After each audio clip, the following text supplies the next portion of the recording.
প্রায় 200 বছর পুরনো বড় বাজার খুলনার প্রাণকেন্দ্র। আর এই বাজারেই রয়েছে অদ্ভুত এক লোহার জগৎ। ভৈরব নদীর তীর ঘেঁষে রয়েছে ভৈরব স্ট্যান্ড রোডটি একদমই পরিষ্কার পরিচ্ছন্ন নয়। এলোমেলো ভাবে রয়েছে সারি সারি দোকান। কাঠের তৈরি বেশিরভাগ দোকানই যেন একটা আরেকটার সাথে জুড়ে দেওয়া। বাঁশের উপর দোকানগুলি ঝুলে রয়েছে। দেখে মনে করতে পারেন কালই হয়তো দোকানগুলি নদীতে ভেসে যাবে, কিন্তু শত শত বছর এভাবেই ব্যবসা করছে তারা। এই দোকানগুলোতে কি নেই?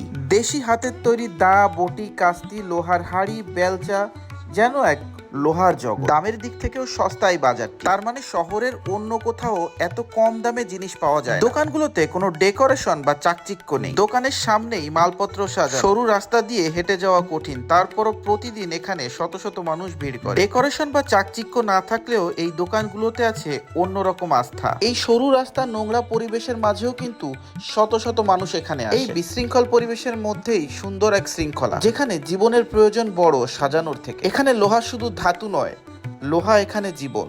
যদি খুলনাতে থাকেন তাহলে অবশ্যই লোহার এই ভিন্ন জগৎ আবিষ্কার করা উচিত।